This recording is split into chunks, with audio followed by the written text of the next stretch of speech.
Hello, everybody. This is Mirror Images 2. So I'm going to read a few pairs of poems from that file, and I'll start off with the first two. In fact, the first one, they're both about the sea. So this one is called "The Sea is a Hungry Dog" by James Reeves, who's a contemporary English poet. He writes for children as well. The Sea is a Hungry Dog by James Reeves. The sea is a hungry dog, giant and grey. He rolls on the beach all day with his clashing teeth and shaggy jaws.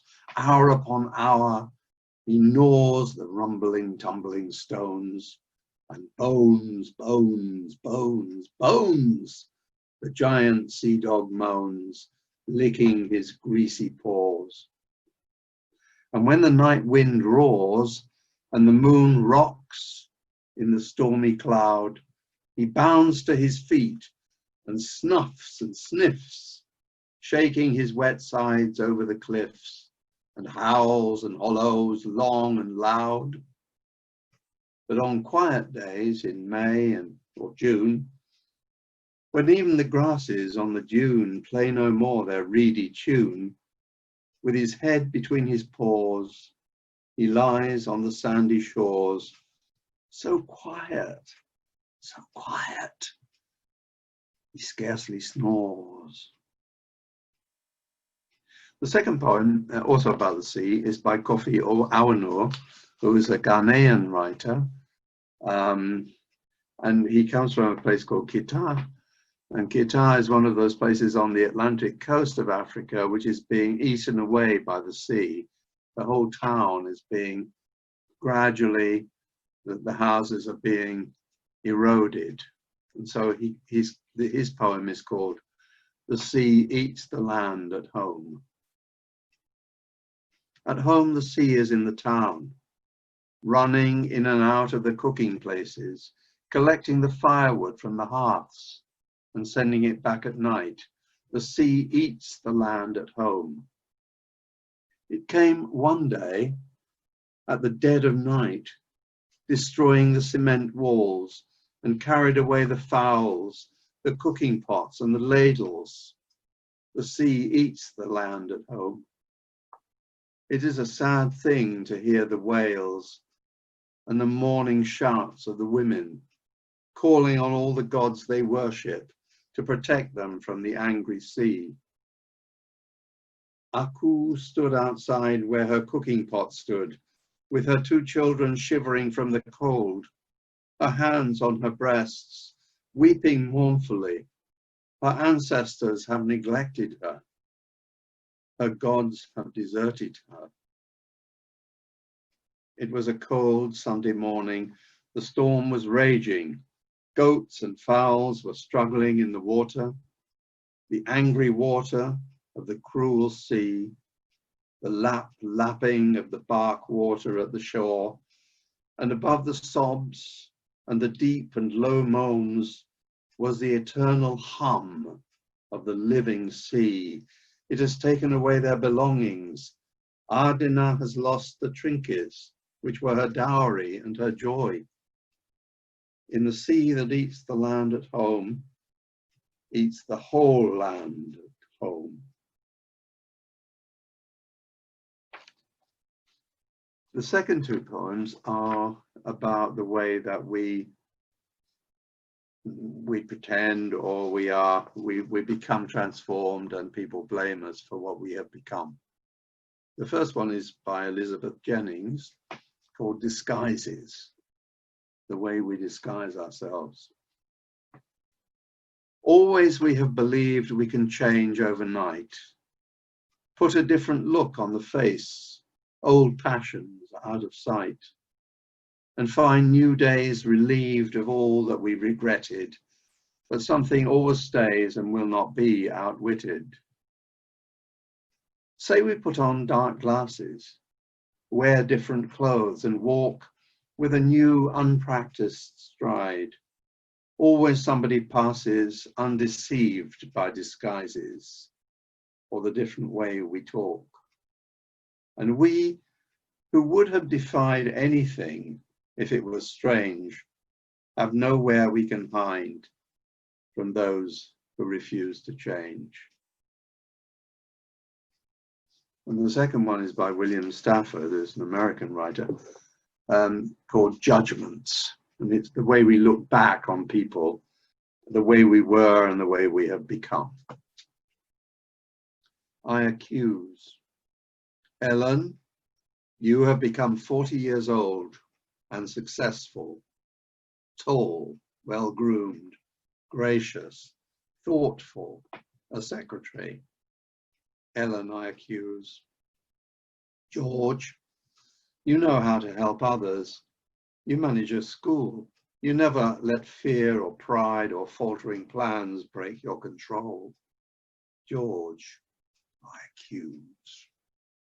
I accuse Tom. You have found a role. Now you meet all kinds of people and let them find the truth of your eminence. You need not push. Oh, Tom, I do accuse. Remember, the gawky, hardly to survive students we were. Not one of us was going to succeed, all of us abjectly aware of how cold, unmanageable the real world was. I remember, and that fear was true and is true.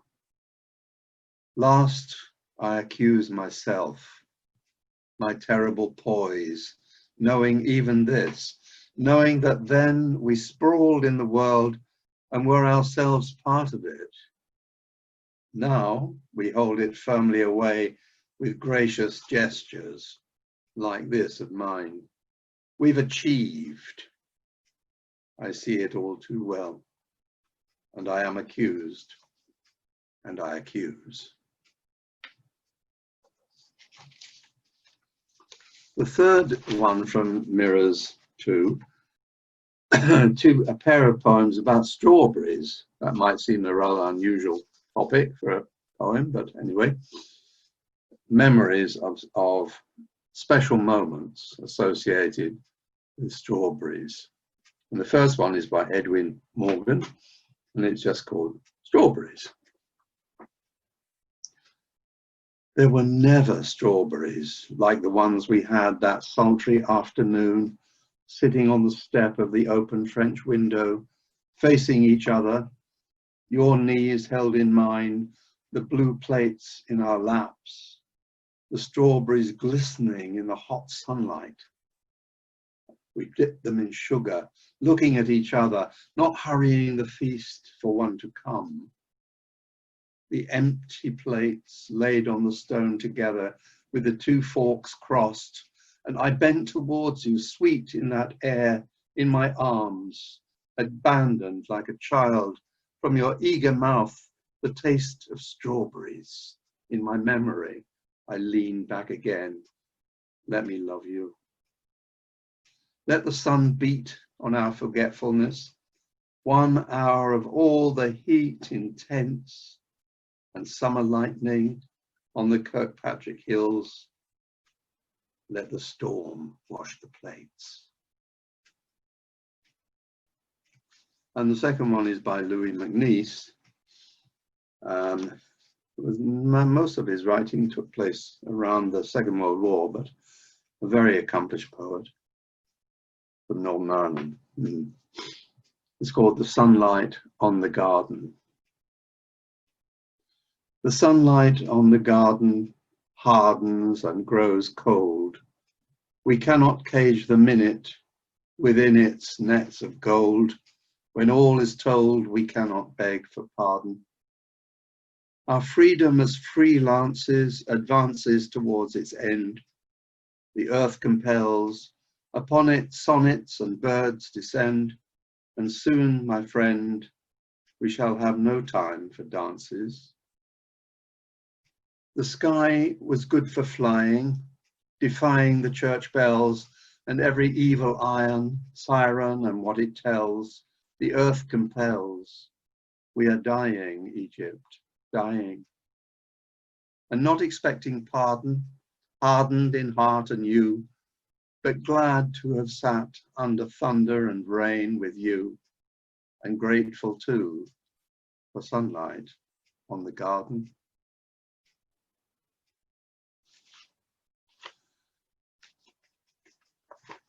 And the last one from Mirrors 2 that I want to read, again, this one is about mushrooms, which again might seem like a strange topic for a poem, but both of these poems are about mushrooms.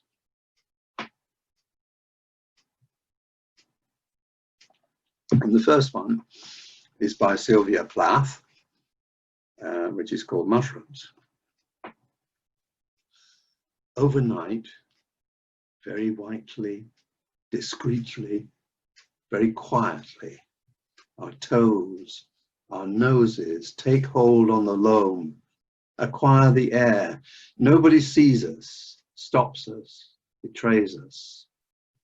The small grains make room, soft fists insist on heaving the needles, the leafy bedding, even the paving. Our hammers, our rams, earless and eyeless, perfectly voiceless. Widen the crannies, shoulder through holes. We diet on water, on crumbs of shadow, bland-mannered, asking little or nothing. So many of us, so many of us. We are shelves, we are tables, we are meek, we are edible, nudgers and shovers in spite of ourselves. Our kind multiplies. We shall by morning inherit the earth, our foot's in the door. And the second poem is by Maggie Bevan, another contemporary poet, also just called Mushrooms. First frost arches the backs of shed leaves, strokes silver fur along their spines. Mushrooms arise. In rings, wise druids, grouped heads leaned in earth-silent politics, nights they plot. Unscribed tribal trends, inheriting skills. They extend and fall like empires or breath. Swift history shifts if we blink. They leave no trace nor graspable motive. Nomads, keen counsels, kingdom crazed. They survey, create, re-cul-de-sac patterns perfectly planned, each time usurping untrodden land.